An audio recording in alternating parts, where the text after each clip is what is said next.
নমস্কার, দেখছেন রিপাবলিক বাংলা, বাংলার প্রথম brand integrated studio Republic Bangla জ্যাক অলিভন স্টুডিও থেকে আপনাদের সঙ্গে রয়েছে আমি সৃজিতা। বাংলার খবর মানে আপনার খবর, আপনার পাড়ার খবর। কোচবিহার থেকে কাকদ্বীপ, দার্জিলিং থেকে দীঘা, পুরুলিয়া থেকে পেট্রাপোল, আপনার অভিযোগ, আপনার প্রতিবাদ, আপনার কণ্ঠস্বর হয়ে আমি সৃজিতা শুরু করছি আজকে বাংলার খবরকে। শুরুটা করা যাক মালদা নিয়ে। কি হয়েছে সেখানে আপনাদেরকে জানিয়ে রাখি যে মালদায় এক ব্যক্তির মৃতদেহ উদ্ধার, এবং সেটা কিভাবে উদ্ধার করা হয়েছে। বাড়ির গাঁথনি দেওয়া হয়েছে, বাড়িতে গাঁথনি দিয়ে সেই যুবকের মৃতদেহ লুকিয়ে রাখা হয়েছিল। গাঁথনি ভেঙে ওই যুবকের মৃতদেহকে উদ্ধার করা হয়েছে। মূলত বাপের বাড়িতে খুন করেছে ওই যুবকের কাকিমা। মালদার ব্যবসায়ী খুনে উঠে আসছে এরকমই চাঞ্চল্যকর তথ্য। দিনের পর দিন কাকিমাকে কুপ্রস্তাব রাজি না হওয়ায় খুনের হুমকি দিয়েছিল সাদ্দাম, এমনটাই অভিযোগ ধৃতের স্ত্রীর। প্রতিশোধে কি খুন?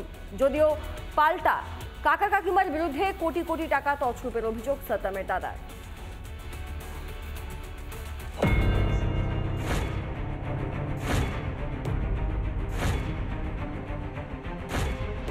দক্ষিণ দিনাজপুরের বাড়িতে সাদ্দাম নাদাবের দেহ পুঁতে সিমেন্ট দিয়ে গেঁথে দেওয়া হয়েছিল। 18ই মে থেকে নিখোঁজ ছিলেন মালদার কোকলামারি নাদাব পাড়ার বাসিন্দা সাদ্দাম।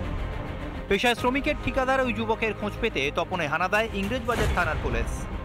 তপন থানা ও ইংরেজবাজার থানার যৌথ অভিযানে দেওয়াল কেটে উদ্ধার হয় সাদ্দামের পচা গলা দেহ।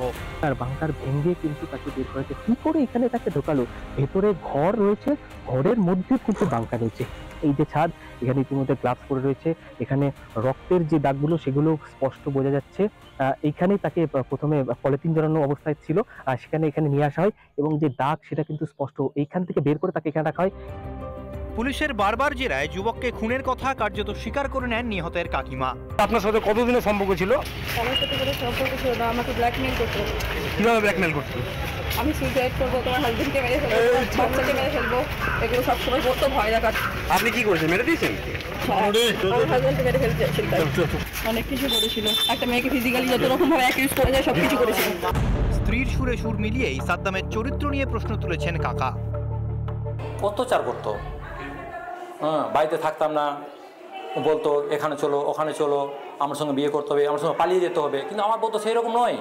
আর বউর উপরে দীর্ঘ বিশ্বাস আছে। আমার বউকে বলছে তুমি যদি আমার সঙ্গে না যাও তোমার বউকে মেরে দিব, ছেলেকে মেরে দিব। নিজের আত্মরক্ষার জন্য ওই করেছে। যদি ওকে যদি না আমার ছেলে বা আমার বউকে বা আমাকে অবশ্যই মারতে হয়। যদিও সাদ্দামের কাকু কাকিমার অভিযোগ উড়িয়ে কোটি টাকার তত্ত্ব সামনে এনেছেন মৃতের দাদা।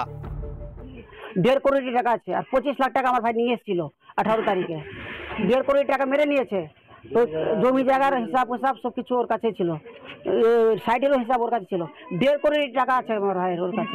মহিলাকে ধরে তাহলে কি 1.5 কোটি টাকা লোপাট করতেই অস্তিত্ব মুছে ফেলা হয় সাদ্দামের? অভিযুক্ত কাকা কাকিমার ইংরেজবাজারের বাড়িতে বহুদিন ভাড়া ছিলেন মৃত সাদ্দাম। সেই সাদ্দাম নাদাব কিন্তু এই বাড়িতে থাকতো এবং সেই বাড়ির সামনে রীতিমতো আমরা রয়েছি।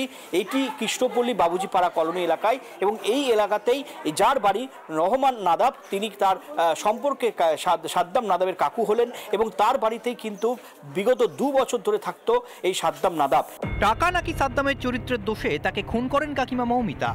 অভিযোগ, তপনে বাপের বাড়িতে সাদ্দামকে ফোন করে ডাকেন মৌমিতা। সেখানে খুন করে প্রমাণ লোপাটের চেষ্টা করা হয়। তবে কি মৌমিতা একাই খুনি, নাকি ঠান্ডা মাথায় পরিকল্পনার পেছনে আরও কেউ যুক্ত? দীপঙ্কর গোস্বামী, রিপন ভৌমিকের রিপোর্ট, রিপাবলিক বাংলা। নানা ধরনের কন্টেন্ট দেখার জন্য লাইক করুন, শেয়ার করুন আমাদের ফেসবুক পেজ, সাবস্ক্রাইব করুন আমাদের ইউটিউব চ্যানেল। পাশাপাশি অন্যান্য ব্রেকিং নিউজের জন্য অবশ্যই চোখ রাখুন রিপাবলিক বাংলায়।